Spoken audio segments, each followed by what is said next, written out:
Poor girl only brings $5 to the school cafeteria. But a young billionaire sees everything and does something unexpected. Noah had never set foot in a public school in his life. At 30, the heir to the largest supermarket chain in the country, he was familiar with board meetings, financial reports, and charity dinners where people talked about helping others while sipping $1,000 wine. But being here, in the courtyard of Lincoln Public School, carrying boxes of food he had chosen himself, this was new. The idea had come out of nowhere. Maybe it was the boredom of the same routines, or the strange feeling that his life had been on autopilot for years. When he woke up that Tuesday morning, something inside him said, "Do something. Something real." And there he was. The principal, a middle-aged woman with a tired but genuine smile, walked with him as they unloaded the boxes. "Mr. Patterson, this is so generous. The children will be so happy. We've been trying to get donations like this for weeks." Noah just nodded, a bit awkwardly. Generous. This amount of food barely made a dent in his family's budget. It was the equivalent of one of the bottles of wine his father served at business dinners, but to her it seemed like the world. "May I take a look around the school?" he asked, more on impulse than by design. "Of course, it's lunchtime right now. Would you like to see the cafeteria?" He nodded and followed her down the narrow hallways. The smell was different from anything he knew. A mix of cheap cleaning supplies, simple food, and something he couldn't quite identify. Maybe it was the smell of kids being kids, without filters or pretense.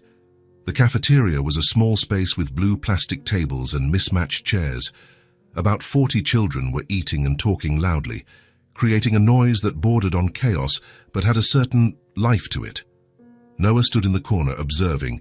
It was like watching a documentary about a parallel world. Kids sharing fries without a second thought, others casually trading pieces of fruit, some laughing so hard they nearly fell out of their chairs. No one was pretending to be someone else. It was just real. That's when he saw her. A little girl, with brown hair tied in a slightly crooked ponytail, her uniform clean but clearly faded.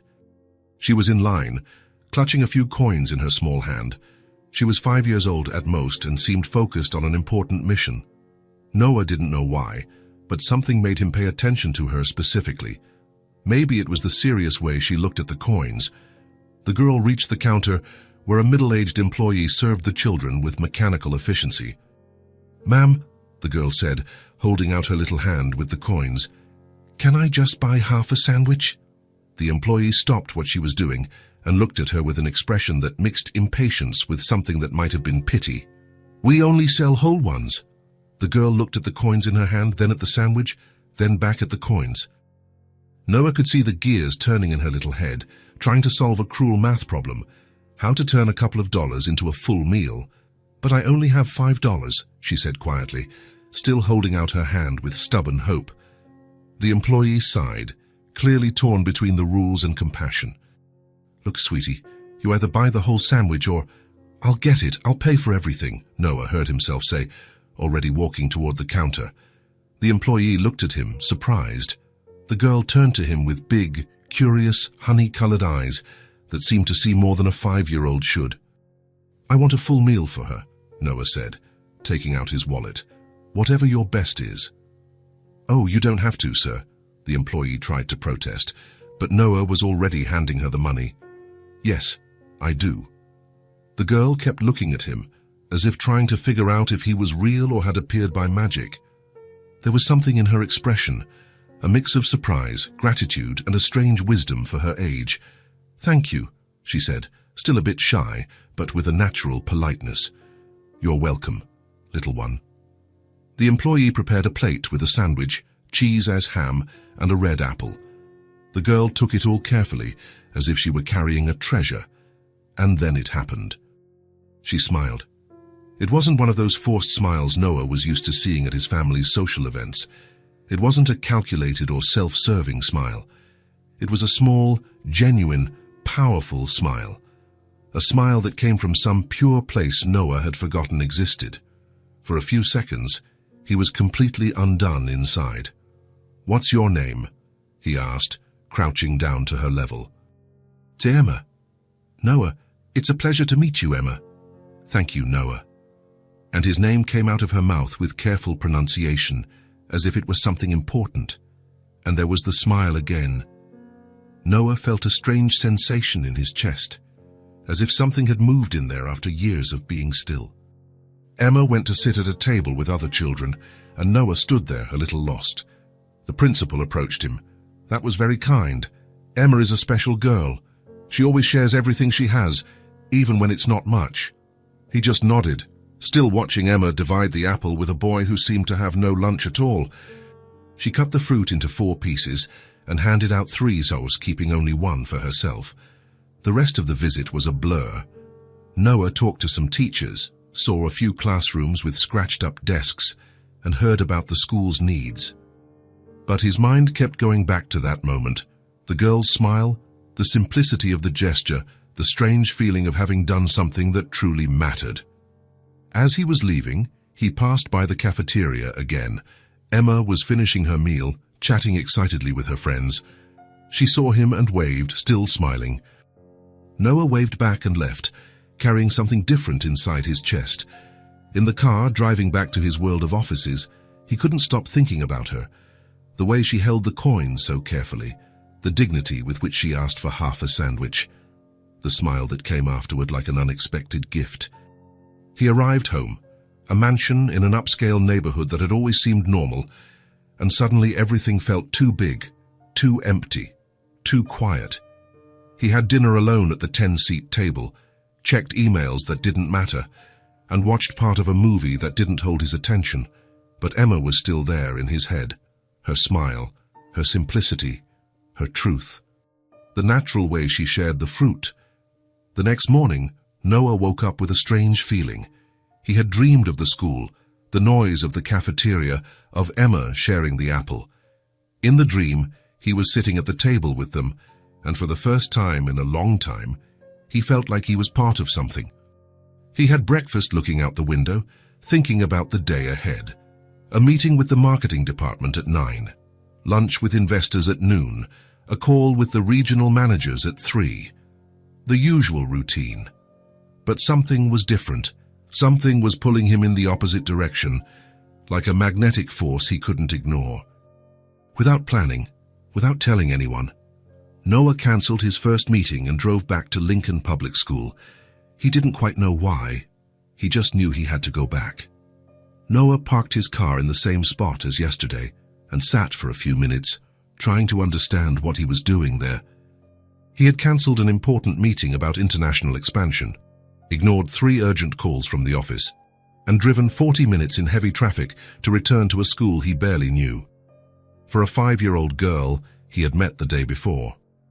It didn't make sense. Absolutely none of it made sense. But there he was, carrying a bag with enough lunch for a whole week. He had stopped at an expensive bakery on the way and bought sandwiches, fresh fruit, natural juice, imported chocolate cookies, everything a child could want and more. The principal greeted him at the entrance with the same surprised and genuinely grateful smile as yesterday. "Mr. Patterson, what a wonderful and unexpected surprise. The children were talking about you all day yesterday. I hope you don't mind if I stay a little longer today. I brought some things for Emma." "Of course. She's at recess right now. Would you like me to call her?" "No, I'll find her." Noah headed toward the playground, carrying the bag and a strange feeling in his stomach. He didn't know what to expect. Maybe Emma wouldn't even remember him. Maybe she was just a polite kid yesterday and wouldn't even look his way today. The playground was full of children running, shouting, and playing in small groups. It was that organized, energetic chaos that only schools can have. Noah stood at the entrance, searching for brown hair in a slightly messy ponytail. He found her sitting alone at a worn-out picnic table, drawing something in an old, crumpled notebook. She was concentrating, biting her tongue slightly as she made careful, deliberate strokes on the paper. Noah approached slowly, almost afraid to interrupt. "Hi, Emma." She looked up, and her eyes lit up immediately, as if he were exactly who she had been waiting to see. "Noah, you came back." And then she did something that caught him completely off guard and left him speechless. She stood up quickly and ran to hug his legs tightly, as if they were dear old friends who hadn't seen each in a long time. "Of course I came back," he said, a little breathless from the naturalness of the gesture. "I brought you some things." Emma let go and looked at the bag with curiosity, but without the eagerness he expected to see. It was more like she was happy for his presence than interested in what he had brought. "Want to sit with me? I'm drawing our school." "Our school?" "Yeah," she said, already pulling him by the hand toward the table. "You come here now, so it's our school too." Noah sat next to her on the wooden bench, trying to process how a 5-year-old could make such simple statements sound so right. "What did you bring?" Emma asked, but without stopping her drawing. "Lunch. I thought you might be hungry." "I'm always hungry," she said with the brutal honesty of children. "Mommy says it's because I'm growing." Noah carefully opened the bag and began to take things out one by one. A ham and cheese sandwich on a baguette, a shiny red apple, natural orange juice, Belgian chocolate cookies. Emma stopped drawing completely and looked at everything with wide eyes and an expression of pure admiration. "Is this all for me?" "All of it." She picked up the sandwich with extreme care and took a large, satisfied bite. She closed her eyes for a long second, as if savoring something truly special and rare. "Is it good?" "Very." "Thank you." They sat in silence for a few minutes, Emma eating and Noah watching the other children play. It was strange to be there, in the middle of this world that operated with completely different rules than his. "Why did you come back?" Emma asked suddenly. The question caught Noah completely off guard and left him somewhat speechless. It was too direct, too honest, too real. How could he explain something complex that he himself couldn't understand? "I don't know," he said finally. "I guess I wanted to see how you were doing." Emma nodded as if that made perfect sense. "Mommy always says that when we like someone, we want to know if they're okay. Your mom sounds very smart." "She is. She knows a lot of things." Emma took a sip of juice. "Chai, but sometimes she gets sad." "Why?" Emma shrugged, as if she were telling a normal story. "Mommy lost her job because she took care of me when I was sick." The sentence came out so simply, so naturally and unassumingly, that Noah needed a few long seconds to fully process the immense weight of what she had said. There was no self-pity in her voice, no anger, no resentment. It was just a hard fact of life. "You were sick?" "Uh-huh, with a high fever. Mommy couldn't leave me alone, so she didn't go to work. Then her boss got mad and said she didn't have to come back anymore." Noah felt something twist in his stomach. The simplicity with which Emma told the story made it all the more cruel. A mother who lost her job for taking care of her sick daughter, and a child who accepted this as a natural part of life. How long ago was that? "A few weeks. Mommy is looking for a new job, but it's hard." Emma finished the sandwich and picked up the apple. "She stays up at night doing math on paper."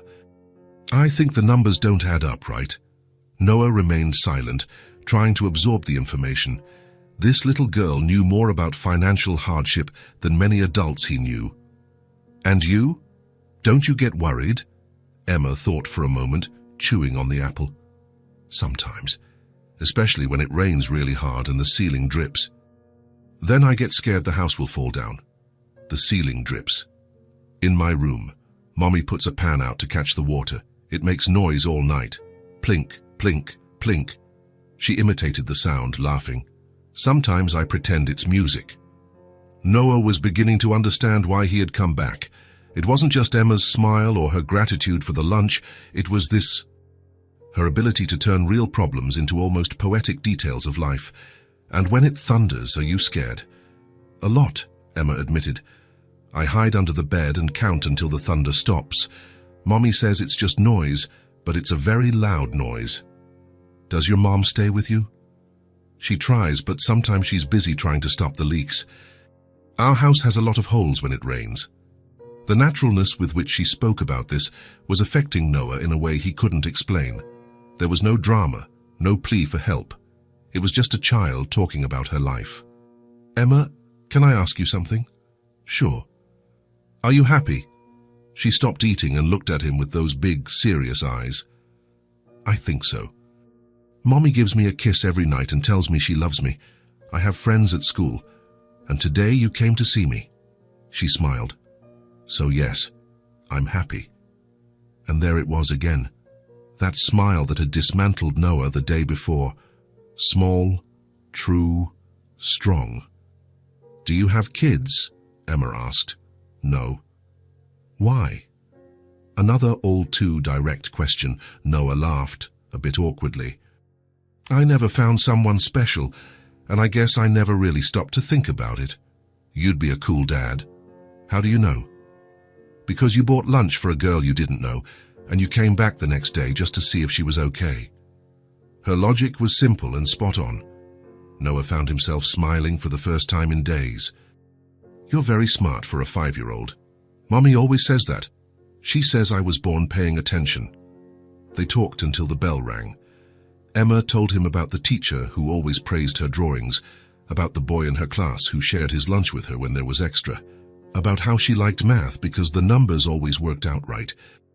When the children started heading back to their classrooms, Emma put the cookies in her backpack. "For later," she explained. "Mommy will be happy."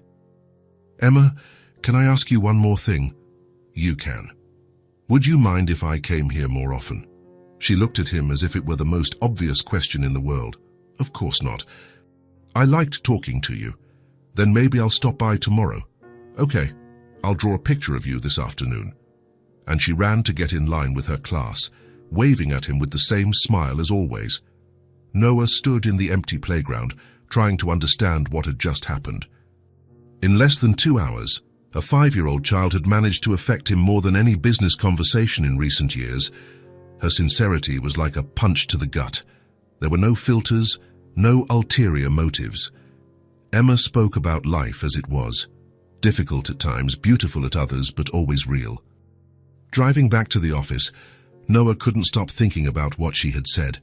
A mother who lost her job for taking care of her sick daughter, a ceiling that dripped at night, fear of thunder, bills that didn't add up, and yet Emma was happy, genuinely happy.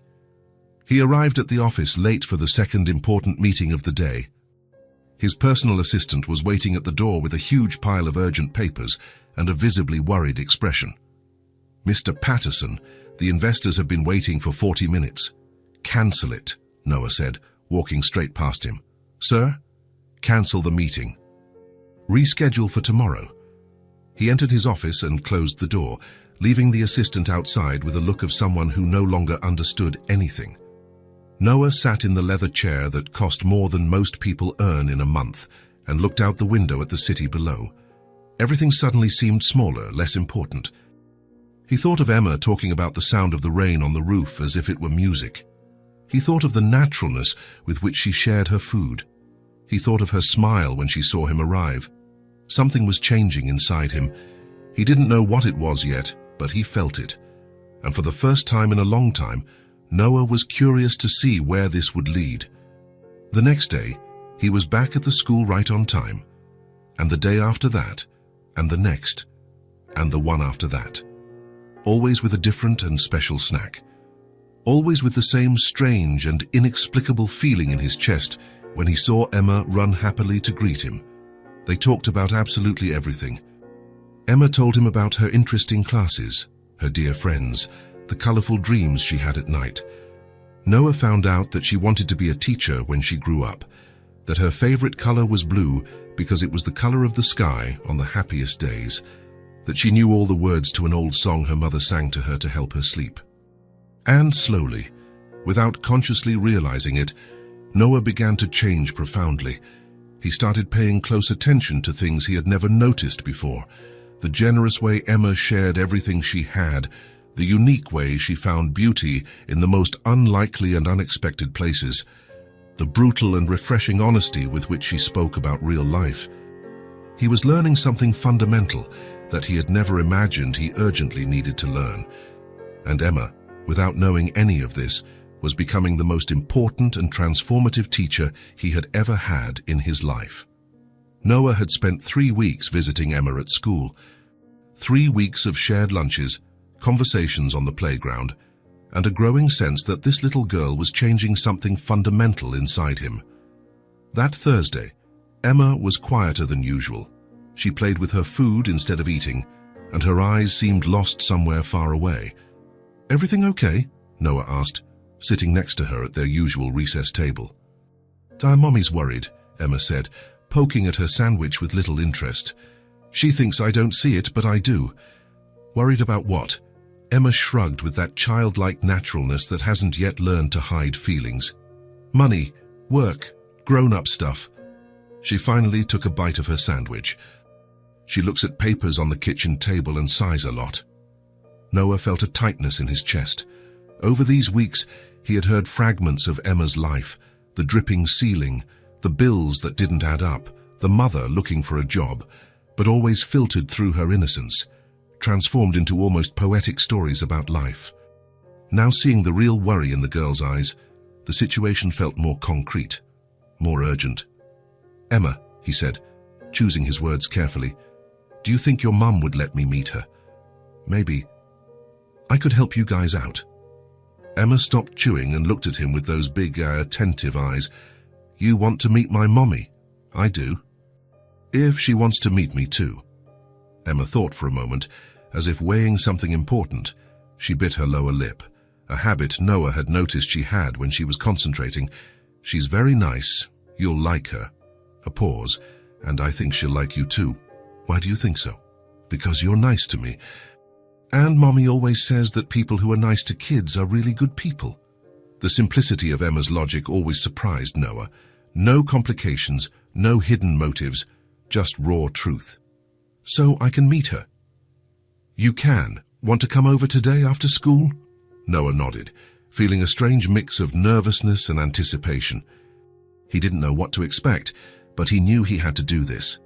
The bell rang and Emma ran to get in line, waving at him with her usual smile. Noah stood in the empty playground, thinking about what he had just committed to, meeting the mother, offering help, stepping fully into their lives. When school ended, Emma came running out with her backpack on and an excited expression. Ready? Let's go meet Mommy. They walked a few blocks through the neighborhood. Noah observed the small houses, the narrow streets, the quiet rhythm of a neighborhood that lived at a different pace from his world of skyscrapers and imported cars. It was a place where people knew each other, where kids played in the street without fear.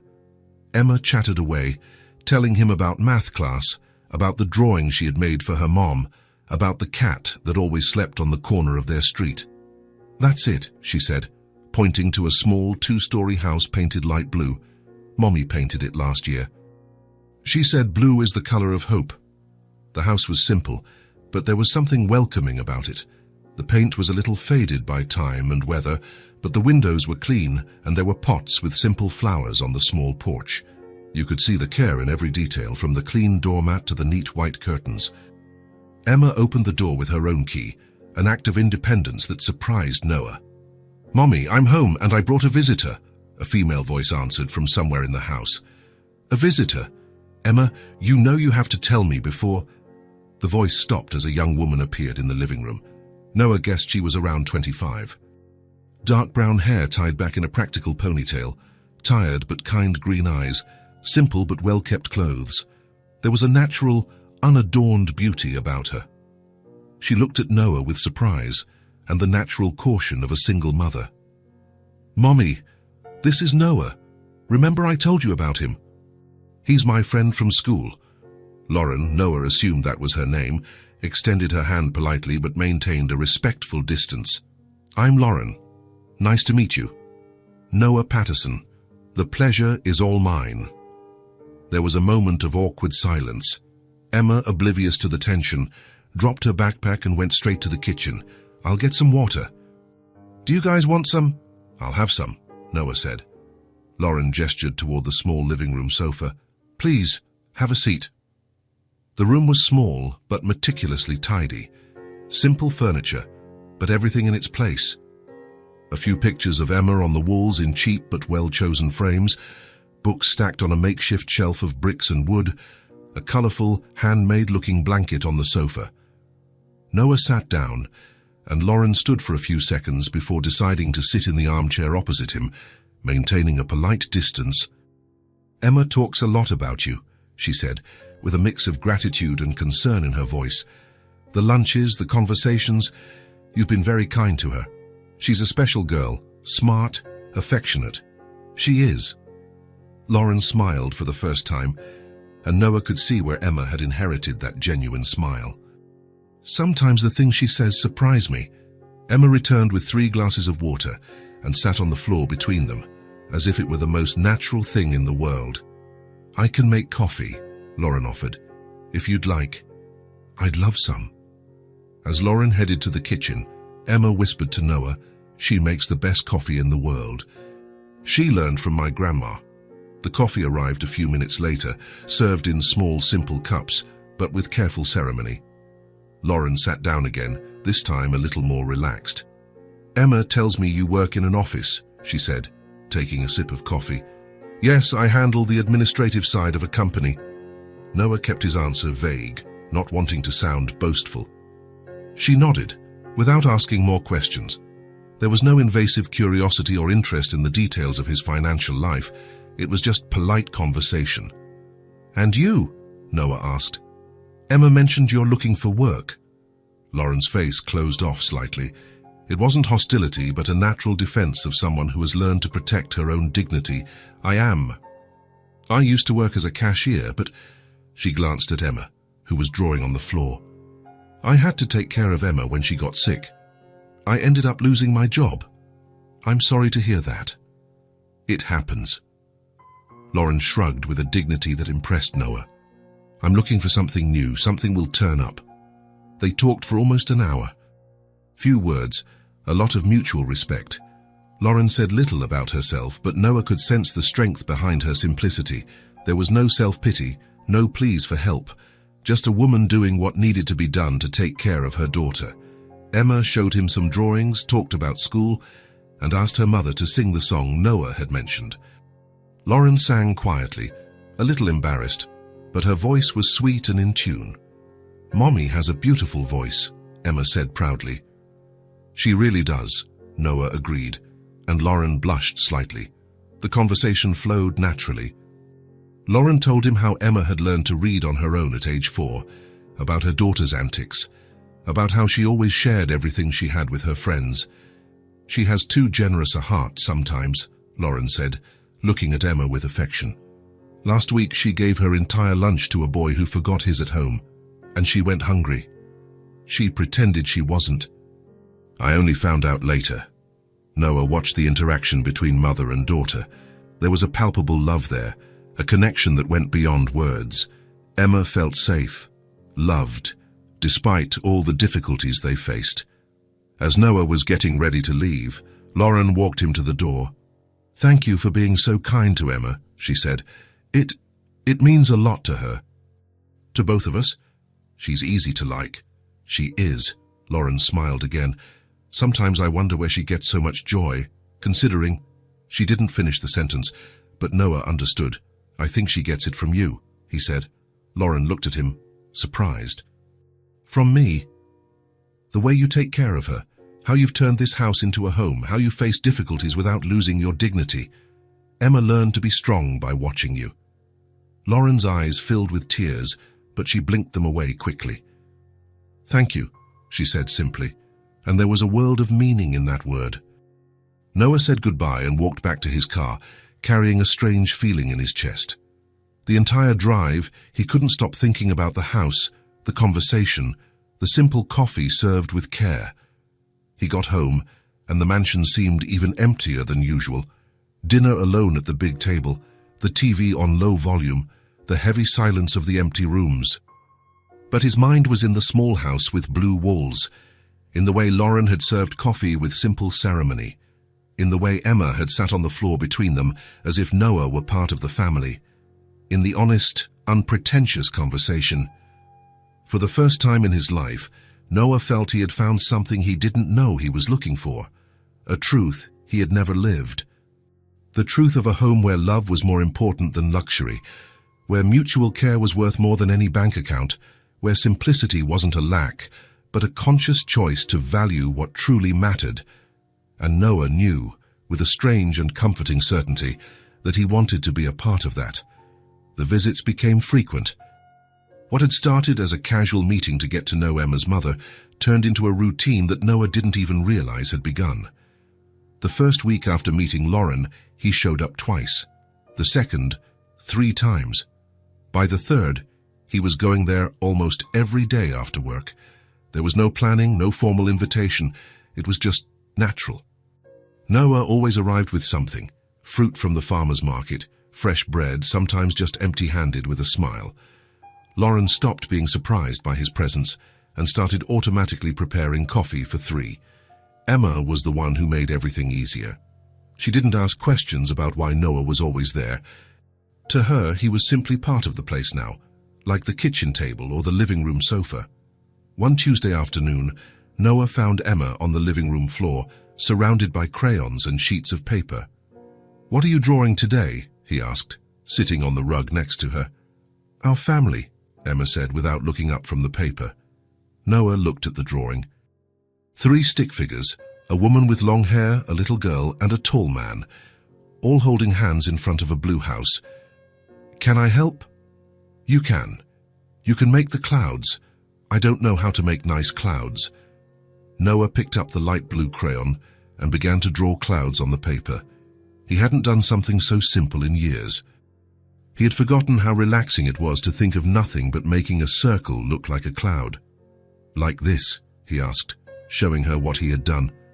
"Perfect. You're really good at this." Lauren appeared at the kitchen doorway, drying her hands on a dish towel. "Emma, don't forget to put the crayons away later." "I will, Mommy." "Noah is helping me." Lauren smiled and went back to the kitchen. A few minutes later, she called out, "Noah, want to learn how to peel a potato properly?"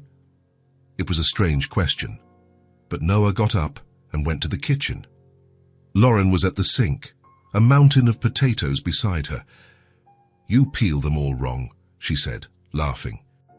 "Emma told me you tried to help her draw a potato last week and couldn't explain what they look like without the skin." "It's true," Noah admitted. "I've never had to peel a potato in my life." "Then it's time you learned." Lauren handed him a small knife and a potato. "Like this," she demonstrated, making precise movements. "Not too deep, or you waste it. Not too shallow, or the peel won't come off." Noah tried to imitate her, but the potato ended up with holes and uneven patches.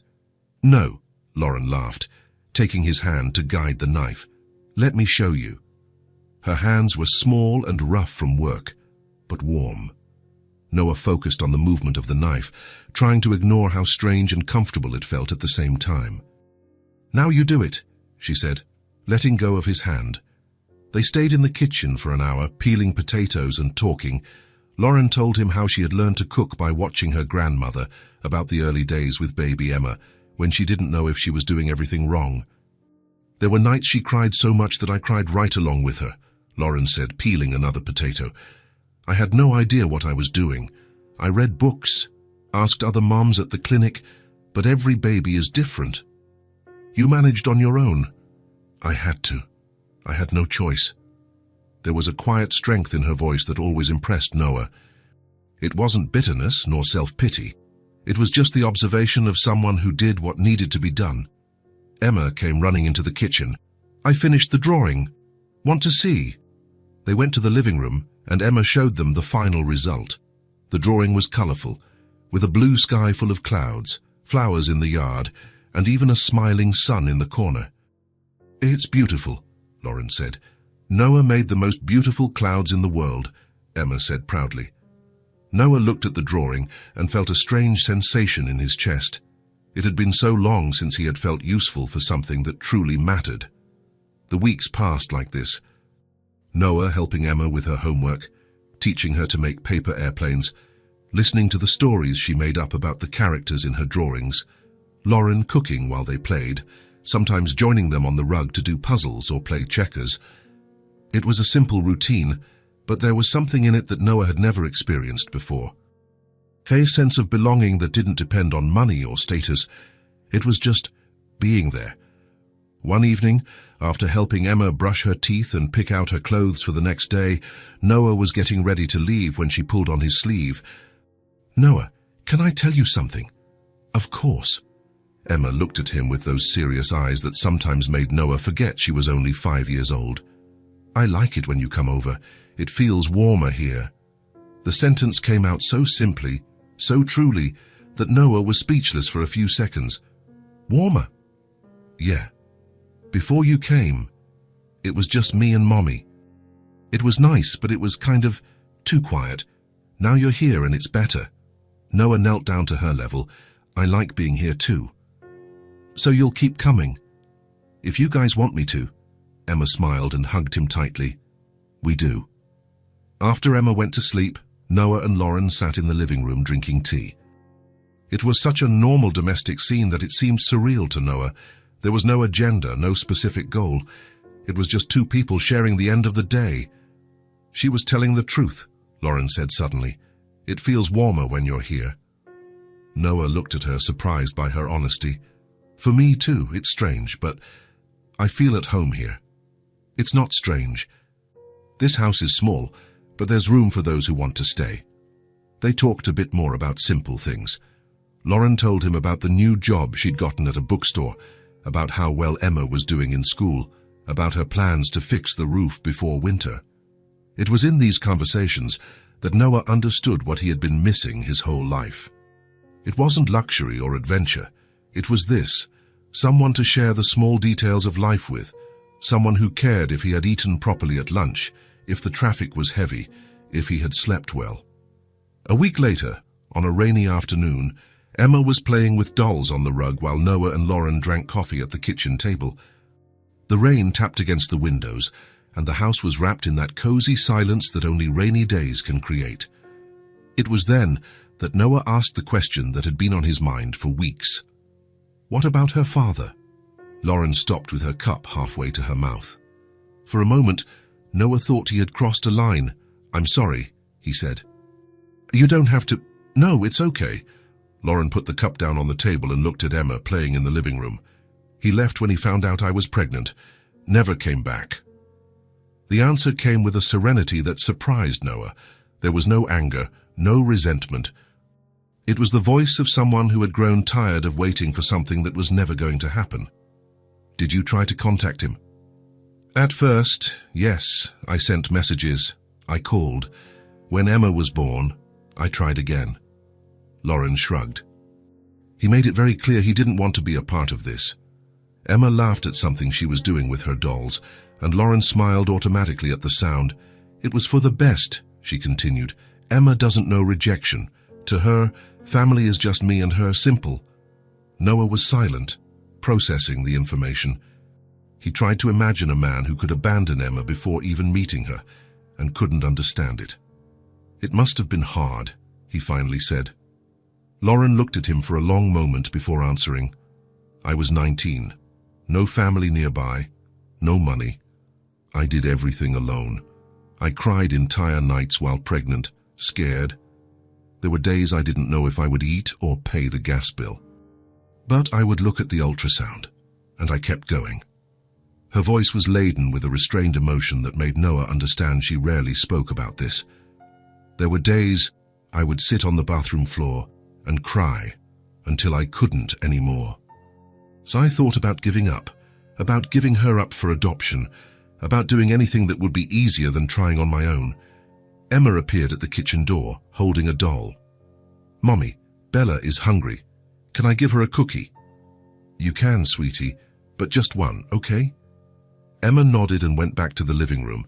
Lauren waited for her to leave before continuing. "But then she was born, and she was so small, so dependent on me. I would look at her and think, okay, Lauren, this is for real now. You are everything this little girl has in the world." Lauren picked up her coffee cup again, but didn't drink. She just held it, as if she needed something to do with her hands. The first few months were the hardest. "I didn't sleep. I barely had money for diapers. I lived on government food stamps.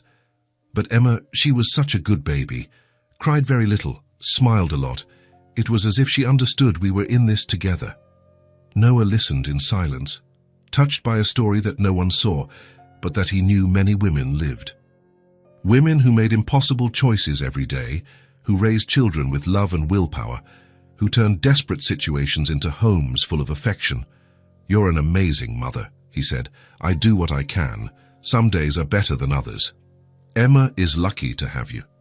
Lauren smiled for the first time since the conversation began. I'm the one who's lucky to have her. She taught me to be stronger than I ever knew I could be. They sat in silence for a few minutes, listening to the rain and the sounds of Emma playing. It was a comfortable silence, full of mutual understanding. Thank you, Lauren said suddenly. For what? For asking, for listening. Most people avoid this kind of conversation. It's part of your story. And Emma's story. It is, but it doesn't define us. Noah nodded, completely understanding what she meant. Lauren's past had shaped who she was, but it didn't limit who she could become. When the rain stopped and Noah got ready to leave, Emma ran to say goodbye. Will you come back tomorrow? She asked, as she always did. I will. Promise? I promise. And as he drove home, Noah thought about his conversation with Lauren, about her strength, her story, the way she had turned an impossible situation into a happy family. He thought of Emma playing on the rug, unaware of the sacrifices her mother had made for her. He thought of the small house that always smelled of fresh coffee and care. And he understood with a clarity that surprised him that this was what he had been missing his whole life. It wasn't just a house or a family. It was the feeling of being needed, of being part of something bigger than himself, of having people who waited for him, who were happy when he arrived, who missed him when he wasn't there. It was the feeling of having a place to stay. The late afternoon light streamed through the windows of the blue house with that golden glow that made everything feel cozier. Noah had arrived an hour ago, after a day of meetings that seemed endless. The only thing that kept him focused through all the presentations and reports was knowing he was coming here afterward. Lauren was in the kitchen preparing dinner, and the smell of home-cooked food filled the house. It was something simple, rice, beans, chicken, but there was a quality to that smell that Noah had never experienced in the expensive meals at the restaurants he frequented. Emma was sitting at the living room table, surrounded by school books and a concentrated expression that made her eyebrows furrow slightly. "Noah," she called out, without looking up from her notebook. "Can you help me with my homework?" "Of course. What is it?" "Math. The teacher told us to do these problems, but I can't figure them out." Noah approached and looked over her shoulder. They were simple addition and subtraction problems, but for a 5-year-old, they represented real challenges. "Can I sit with you?" Emma nodded and made room on her chair. Noah pulled up another chair to sit next to her, but Emma shook her head. "No, sit on the floor with me. It's more fun that way." Without hesitation, Noah sat on the floor next to the low table where Emma had spread her books. He hadn't sat on the floor in months.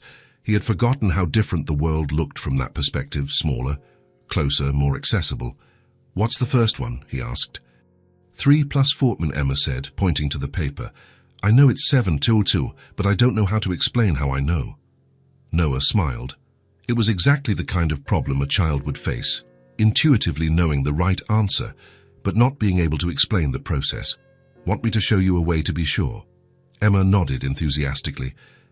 "Look here," Noah said, picking up her colored pencils. 3 pencils, see? Now add 4 more. He gathered 4 more pencils. "How many are there now?" Emma counted slowly, touching each pencil with her finger. 1, 2, 3, 4, 5, 6, 7, 7. "That's it. Now you know that 3 plus 4 is 7 because you counted." Emma beamed, as if she had discovered a secret of the universe. "Can I do the next one by myself?" "You can." Noah watched as Emma solved the next problem using the pencil method. There was something mesmerizing about her concentration, the way she lightly bit her tongue when she was thinking, the smile that appeared when she got the right answer. 9 minus 5, she muttered, setting out 9 pencils and then taking 5 away. 1, 2, 3, 4. 4 left. Perfect. They worked together for 20 minutes, Noah patiently explaining each problem, Emma absorbing everything with the thirst for knowledge that only children possess. There was no rush, no pressure. It was just an adult and a child discovering numbers together on the living room floor. When they finished the math homework, Emma carefully put her books in her backpack. "Thanks for helping me," she said. "You explained better than the teacher. You're welcome. You're very smart." Can I play now?" "Of course." Emma ran to get her toys while Noah remained sitting on the floor, stretching his legs. It was strange how comfortable he felt there, in a position that any of his acquaintances would consider improper for a man of his standing. Emma returned with a box of crayons and a stack of paper. "Want to draw with me?" "I'd love to." She sat on the floor next to him and spread the papers between them. "What are we going to draw today?" "A park," Emma said decisively. "Yeah, with trees and swings and lots of kids playing. Good idea." They leaned over the papers, each working on their part of the drawing. Emma was surprisingly detailed for her age. She drew every leaf on the trees, every rope on the swings, each child in different colored clothes. Noah focused on the sky, drawing the clouds he had learned to make during those afternoons in the blue house. There was a meditative quality to it, a simplicity that calmed his mind in a way no business meeting ever could. "Done," Emma said after an hour, holding up her drawing. "What do you think?" Noah looked at the paper. It was a park full of life, with details only a child would notice. A dog chasing a ball, a mother pushing a stroller, a tree with a bird's nest on a branch. "It's amazing. You're very talented. And your sky is beautiful too." Emma took his paper and admired the clouds. "You're the best cloud drawer in the world." The sentence came out with such conviction, such genuine joy, that Noah felt something stir in his chest. He looked at Emma, messy brown hair, cheeks flushed from laughter, eyes shining with the simple happiness of an afternoon well spent, and was overcome by an emotion he couldn't name. "Emma," he said, almost whispering, "I think about being a father someday." The words came out on their own, as if they had been waiting months to be said. Emma looked at him with that seriousness that sometimes took hold of her. "You'd be a very good dad," she said with the absolute certainty of children. "How do you know?" "Because you have the patience to teach math. And you make beautiful clouds. And you always listen to me when I talk." She thought for a moment. "And you like to sit on the floor." Noah laughed, but there were tears in his eyes. "Why is it important to like sitting on the floor?" "Because kids are on the floor." "If you don't like being on the floor, how are you going to play with your kids?" Her logic was simple and irrefutable. Noah realized that, in all those weeks, he had learned more about fatherhood sitting on the floor with Emma than from any conversation or book he could have read. Lauren appeared at the kitchen door, drying her hands on her apron. "Dinner's almost ready." "Emma, have you put your toys away?" "I'll put them away now," Emma said, starting to gather the crayons. Noah helped her, collecting the papers and organizing them into a neat pile. "Can I take my drawing to school tomorrow?" Emma asked. "Of course. Your teacher will love it." "And can I tell her you helped me?" "You can." Emma smiled and ran to her room to put the toys away. Noah stayed there, still sitting on the floor, looking at the space where she had been just seconds before. Lauren came over and sat on the sofa behind him. "She loves it when you help with her homework," she said. "She talks about it for the rest of the week. I like it too. It's relaxing. You're good with her. It's natural." Noah turned to look at Lauren. "Sometimes I forget I'm not." He stopped, not knowing how to finish the sentence. "That you're not what?" Lauren asked gently. "That I'm not her father." Lauren was silent for a moment. "You don't have to be her father to be important to her," she finally said. "There are many kinds of families, Noah. Not all of them have a name." That night, as he drove home, Noah thought about Lauren's words. There are many kinds of families. Not all of them have a name. He thought about how Emma had run to hug his legs when he arrived, how she had asked for help with her homework, as if it were the most natural thing in the world, how Lauren automatically made coffee for 3 now. He thought about how complete he felt in that small house, sitting on the floor teaching math, drawing clouds, being called the best cloud drawer in the world by a 5-year-old girl, and he understood that Lauren was right. In that moment, on that afternoon of drawings and homework, he was already being more than a visitor. He was being family, and that didn't need a name to be real. It was one of those Tuesday nights that had become precious to Noah. Emma was already asleep, and he and Lauren were sharing the kitchen table with 2 cups of tea and the tranquility of people who don't need to fill silences with unnecessary words. Lauren stirred her tea distractedly, looking out the window where the streetlights cast soft shadows on the wall. There was something different about her that night, a thoughtful quietness that Noah had learned to recognize. "Did you get to talk to your supervisor today?" he asked, referring to the new job at the bookstore Lauren had started a few weeks earlier. "Yes, she said I can increase my hours if I want, 4 more hours a week." "That's good." "It is." Lauren took a sip of tea. "The pay is still low, but it's better than my last job." Noah nodded, waiting. He had learned that Lauren talked about important things at her own pace, and that pushing only made her shut down. "Do you know where I used to work?" she asked suddenly. "Emma mentioned you were a cashier, but she didn't tell me where." Lauren looked at him for a moment as if deciding something. "I worked as a cashier at Fresh Market, but when Emma got sick, I missed 3 days. When I came back, I was fired." The words came out simply, without drama, as Lauren always spoke about life's difficulties, but to Noah, they were like a punch to the gut. He stopped with his cup halfway to his mouth, processing what he had heard. Fresh Market. The name echoed in his head with frightening clarity. "Lauren," he said slowly, "Fresh Market belongs to my family." There was a moment of absolute silence in the kitchen. Noah expected to see surprise on her face, shock, maybe even anger. Instead, Lauren just looked at him with that serene maturity that always impressed him. "I know," she said simply. "You know, I found out a few weeks ago. I saw your last name on a letter that fell out of your wallet." Lauren took another sip of tea, as if they were talking about the weather. "Patterson, like the owner of the chain." Noah was stunned. Not just by the revelation, but by her calmness. "And you didn't say anything." "What was I going to say? You had nothing to do with what happened to me." But Noah felt as if he had. Every story Lauren had told about financial struggles, every time Emma mentioned being scared when her mother stayed up doing bills, every moment of hardship they had faced, it was all connected to a decision made by someone in his family's company. "Tell me exactly what happened," Noah said, his voice more serious than Lauren was used to hearing. Lauren looked at him for a moment, as if assessing whether he really wanted to know. "Emma had a very high fever, 104. I took her to the hospital, and the doctor said I couldn't leave her alone for the next few days. She was very weak. She needed constant care." Noah listened in silence, already feeling the weight of what was to come. "I called work on Monday, explained the situation. On Tuesday I called again, on Wednesday too. Emma was still sick, but she was getting better. I went back to work on Thursday. And then, the manager called me in as soon as I arrived. He said 3 consecutive absences was an automatic dismissal, that it was in the contract rules.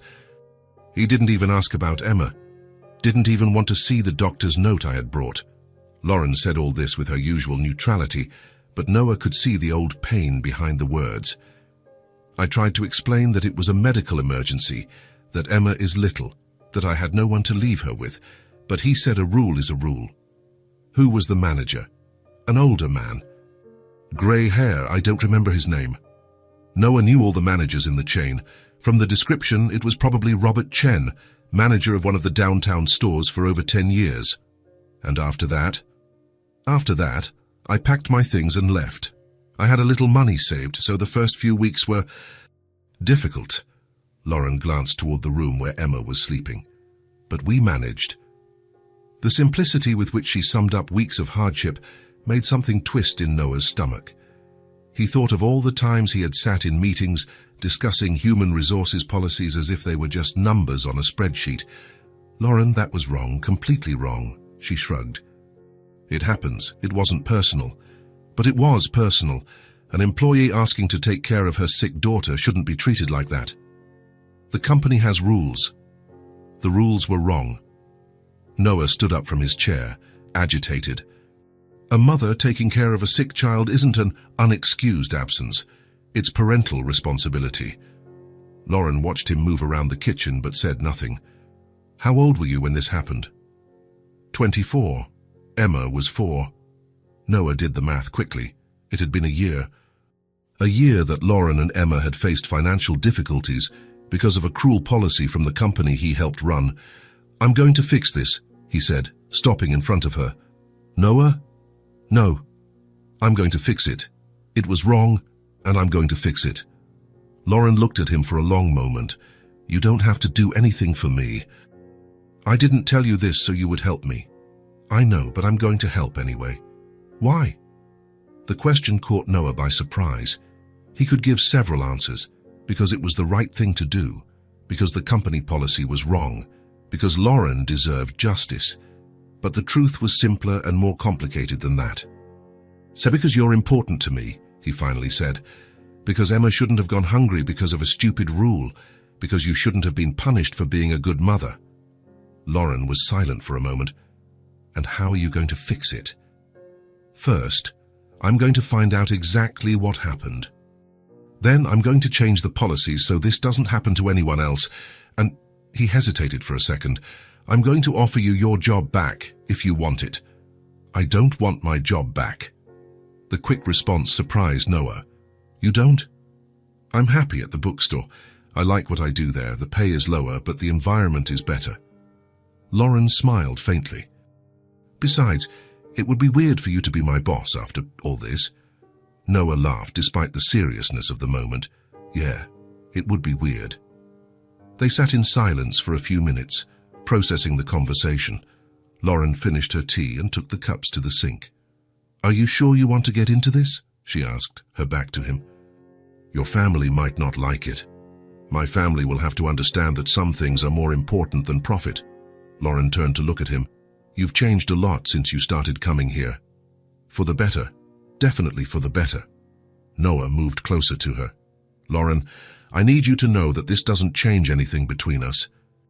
I'm not going to help you because I feel guilty. I'm going to help you because it's the right thing to do. I know.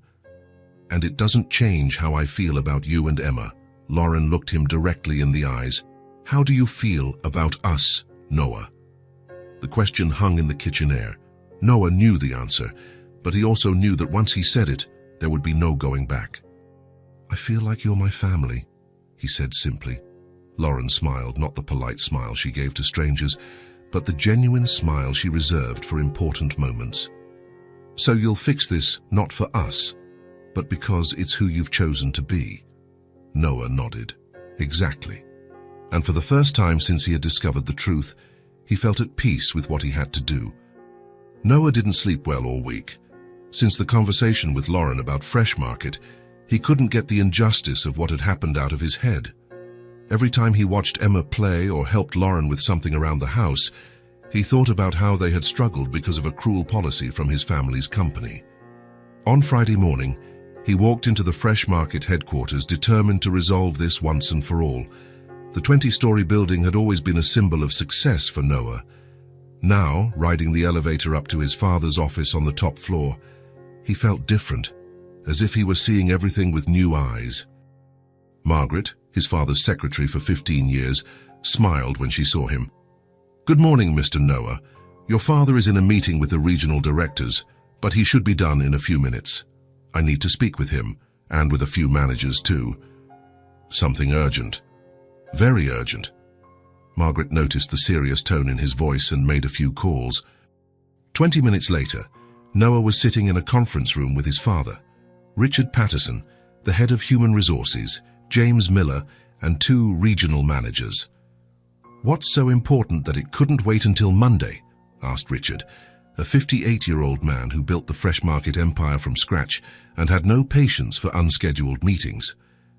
Noah took a deep breath. He had mentally rehearsed this conversation all week, but now that he was here, it seemed harder than expected. "I need to talk about our policies regarding medical leave and excused absences." James Miller, a middle-aged man with a perpetually bored expression, rolled his eyes. "Noah, our HR policy is one of the strictest in the industry. We can't go easy on employees." "Go easy?" Noah looked at him with an expression that made Miller sit up straight. "Is that what you call a mother taking care of her sick daughter?" "It depends on the circumstances." "Then let me tell you about a specific circumstance." Noah leaned forward. An employee of 4 years, never missed a day, 4-year-old daughter with 104-degree fever, 3 days of medical leave to care for the child, fired when she returned. A heavy silence fell over the room. Richard frowned. Which store? Downtown.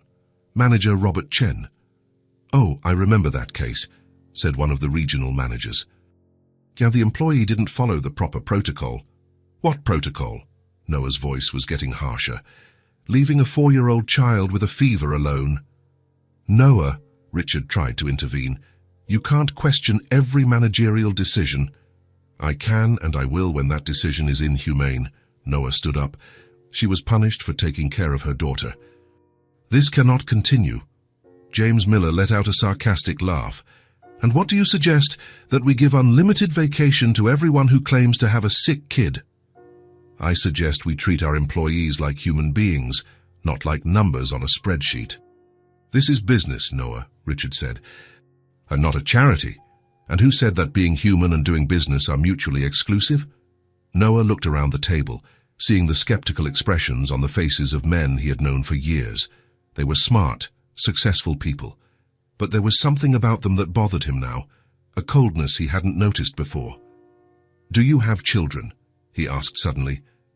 The question caught everyone by surprise. Of course we do, Miller said.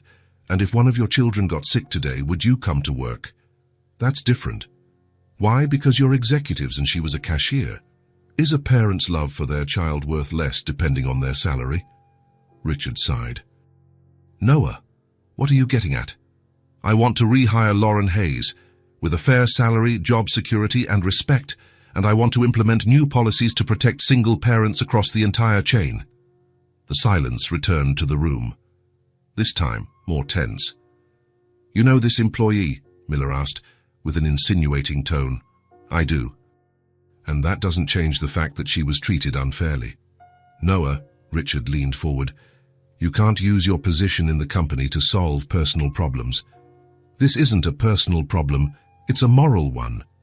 Moral? Miller nearly guffawed.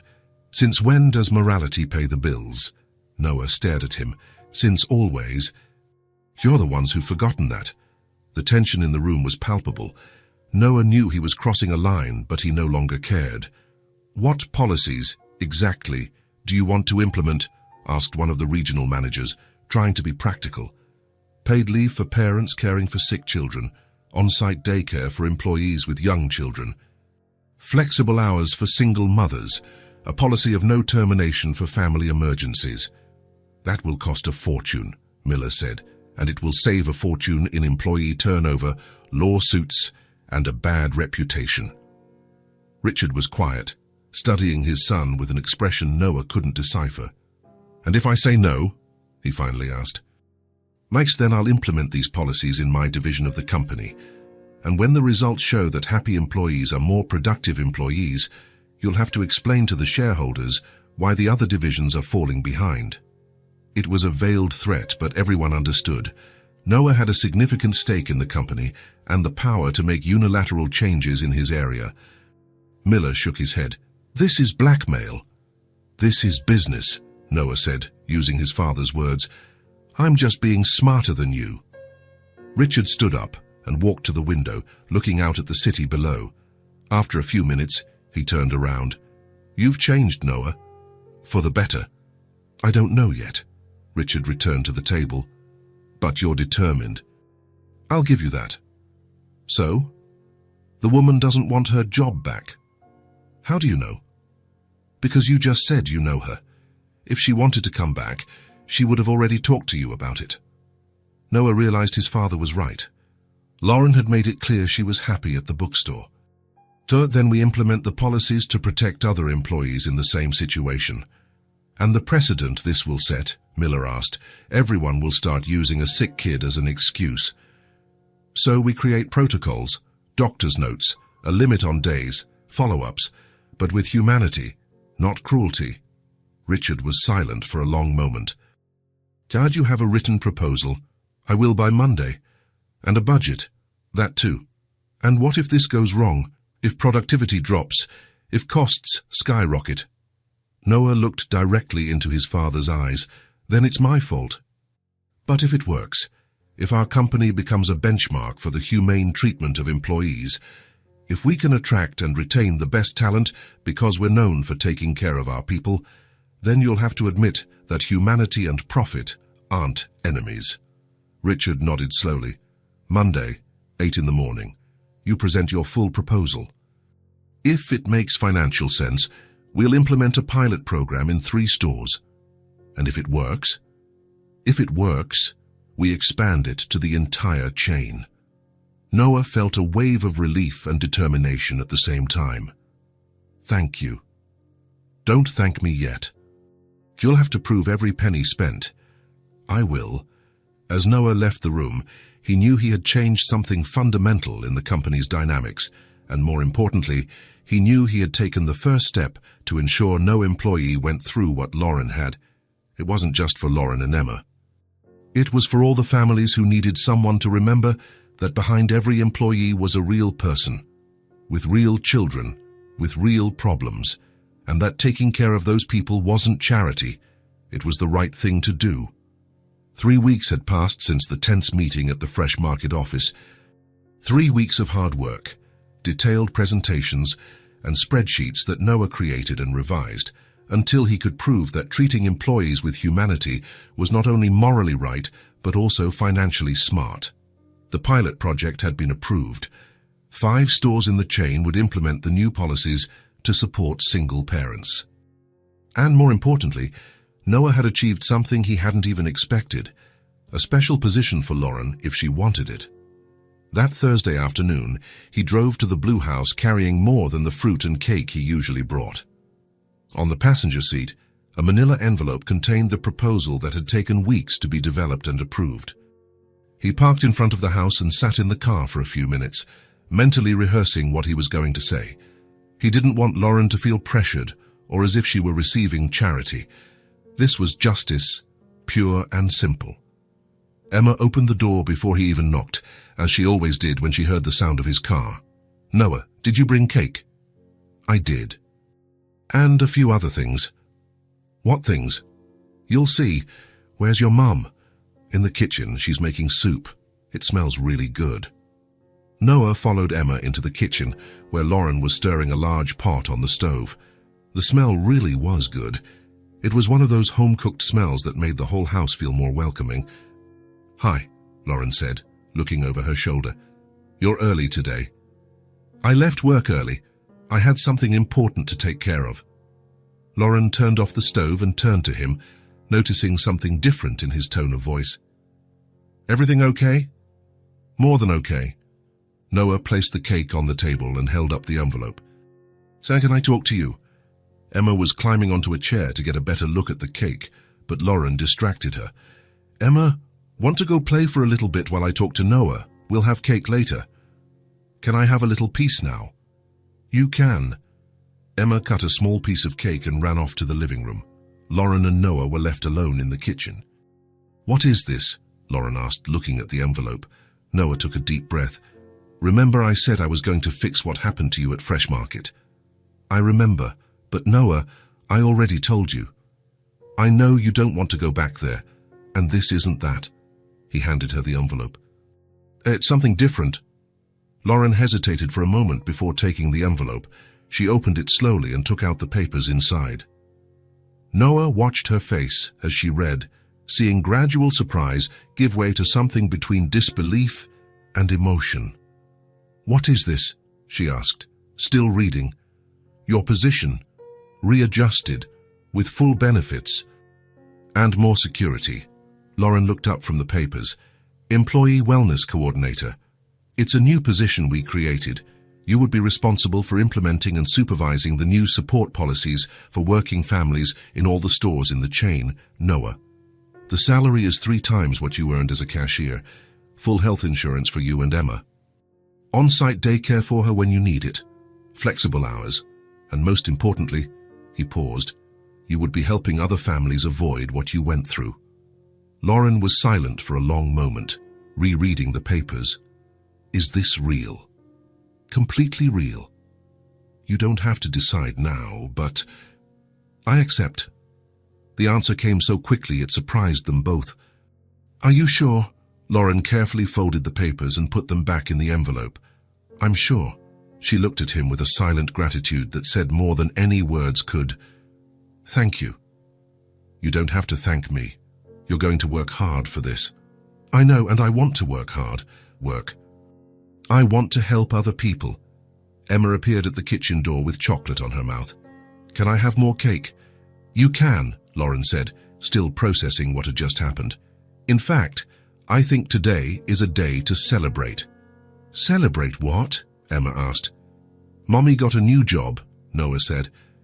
"Better than the one at the bookstore." "Much better," Lauren said, picking Emma up in her arms.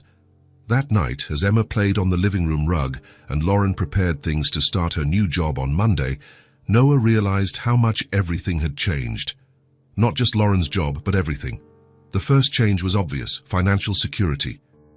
Within 2 weeks, Lauren bought a new backpack for Emma, a pink one with unicorn designs that the girl had been asking for months. Emma took the backpack everywhere for the first few days, too proud to put it down. "Look," she told Noah, showing him all the pockets and zippers. "There's a spot for pencils, for an eraser, for a snack, for everything." The snack. That was the change that affected Noah the most. Emma never had to ask for half a sandwich again. Noah still picked her up from school sometimes, and he always walked by the cafeteria. He saw Emma in line with her own coins, now enough to buy a full lunch. He saw her choosing between a sandwich and a pastry, between juice and soda, with the naturalness of a child who no longer had to do cruel math with insufficient coins. One afternoon, he was waiting for Emma to get out of school when the principal approached him. "Mr. Patterson, may I speak with you?" "Of course." Emma is different. More light, more smiley. "I don't know what's changed at home, but it's doing her good." Noah smiled. "Things have gotten a little better." "That's good. She's a special girl. She deserves all the happiness in the world." And it was true. Emma was lighter. She laughed louder, ran more freely, slept more peacefully. It was as if an invisible weight had been lifted from her small shoulders. Lauren was different too. She worked with a peace in her eyes that Noah had never seen before. It wasn't just the better salary or the stability. It was knowing that her work had purpose, that she was making a difference in the lives of other families. "Today I helped a mother who was having trouble with daycare," Lauren told him one of those evenings, when the three of them had dinner together. "We managed to arrange flexible hours for her to drop off and pick up her son." She cried with relief. "It must feel good to know you're helping," Noah said. "It's the best part of the job." Every week there's a different story, a family that needs support. Emma, who was eating with the concentration of a surgeon, looked up. "Mommy, are you like a superhero?" "Why?" "Because you help people," Lauren laughed. "I don't think you need a cape to be a superhero." "No, you don't. You already are one." The routine of the house changed too, but subtly.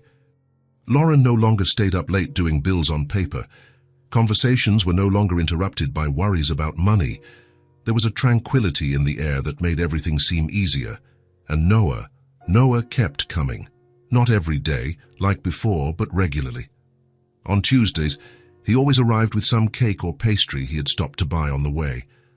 On Thursdays, he helped Emma with her homework. On Saturdays, he sometimes spent the whole afternoon there, helping with small repairs around the house, or just sitting on the porch, talking with Lauren while Emma played in the small yard. There was no label for it. There was no announcement or formal definition of what he was to them or they were to him. He was simply there. Present in the silence of Saturday mornings when Lauren made coffee, and he read the newspaper at the kitchen table. Present in the routine of Tuesday dinners when Emma talked about school, and he listened to every detail as if it were the most important thing in the world. Present in the small gestures, bringing medicine when Emma had a cold, fixing the faucet that was always dripping, teaching Emma to ride a bike in the yard. One evening, Lauren was on the porch watering the plants when Noah arrived from work.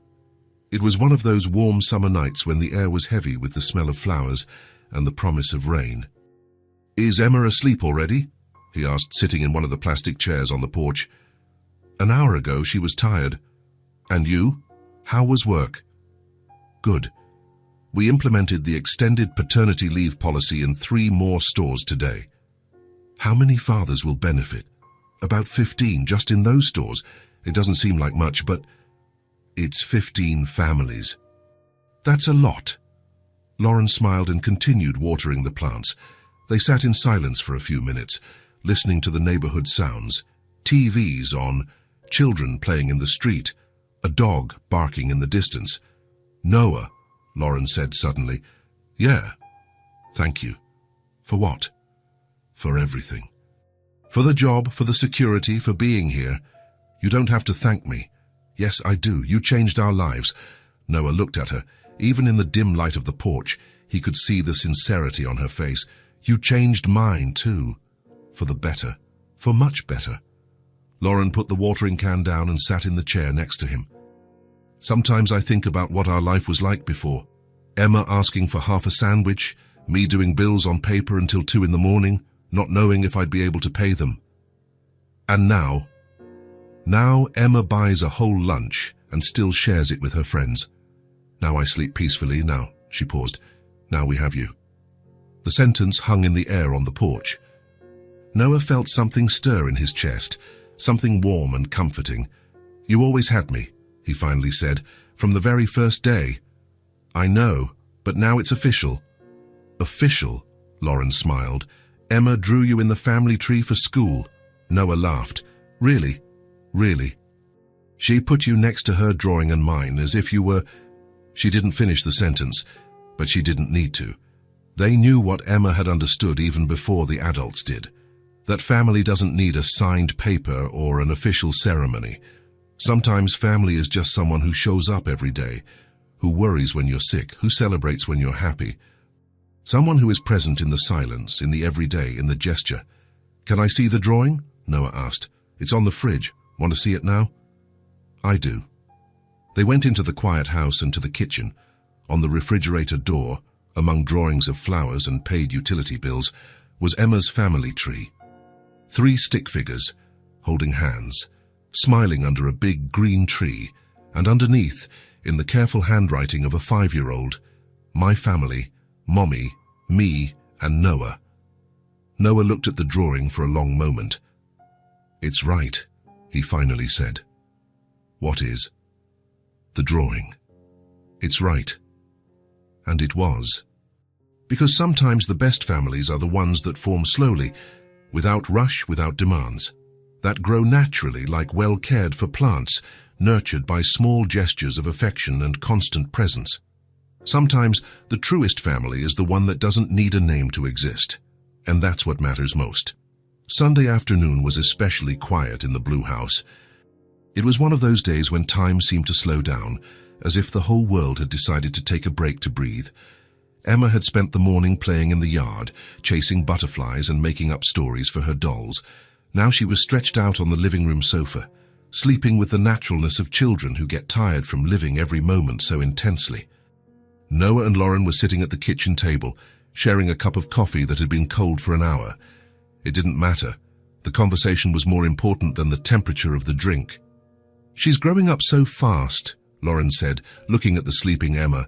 She is... It seems like just yesterday I met her in the school cafeteria. How long has it been anyway? Noah thought for a moment. About 8 months. Maybe 9. It feels like a lifetime.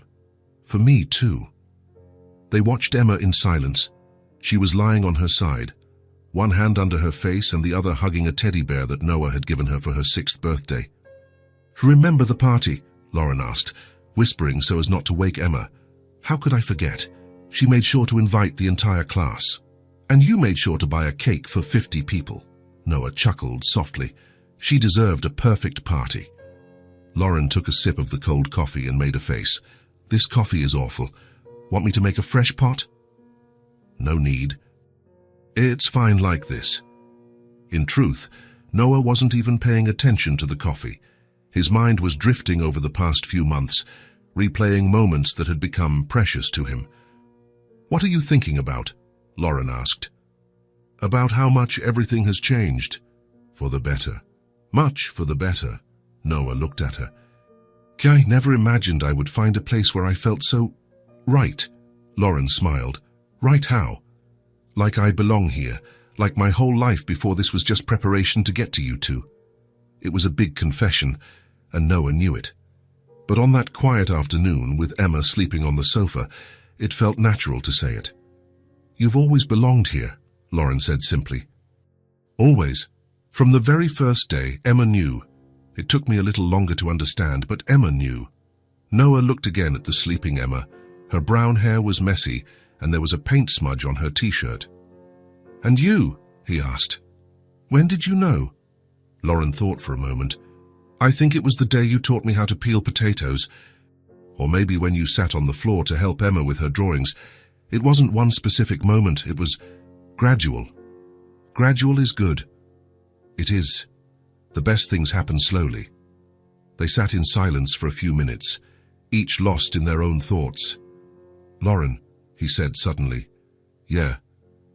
I don't know what the future holds. I don't know if you'll want, if this will become something more official someday. Lauren looked at him, waiting. But I know one thing, Noah continued. I will secure Emma's future in any way I can. Always. The words came out with a seriousness that made Lauren hold her breath for a second. It wasn't a declaration of love, although love was implicit in it. It was something deeper than that. It was a commitment. Lauren held his gaze and feeling her eyes well up with tears. Noah, I know it might be too soon to talk about this. I know you have every right to want to take things slow. It's not that. Then what is it? Lauren reached her hand across the table and touched his. It's that you already do. You already secure her future. Every single day. But I want you to know that it's a conscious choice. It's not by chance, it's not charity, it's love. The word hung between them. Love. Simple as that. I know, Lauren said, and it's reciprocal. Reciprocal. Emma loves you as if you were her father. And she hesitated for a second. I love you as if you were the person I've been waiting to find my whole life. Now it was Noah who was speechless. I love you too, he said, just like that. I love you both. Emma stirred on the sofa, murmuring something unintelligible in her sleep. They both looked at her and smiled. She'll be happy when she wakes up and sees you're still here, Lauren said. I'll always be here. Always. Always. And in that moment, Lauren understood that this wasn't an empty promise. It wasn't something said in the heat of the moment or to sound nice. It was presence. Real. Chosen. Noah had chosen them. He had chosen this life, this house, this unlikely family that formed slowly, without rush, without demands. Emma woke up a few minutes later, stretching like a kitten. Noah, you're still here. I am, and I'm staying for dinner, if you'll have me. We will, Emma said, getting up from the sofa and running to hug him. And as he hugged the little girl who had changed his entire life, Noah knew he was exactly where he needed to be. The future could wait. The present was perfect. If this story touched your heart, subscribe to the channel and turn on notifications so you don't miss the next ones. Leave a like because it helps this story get recommended to more people. See you in the next story.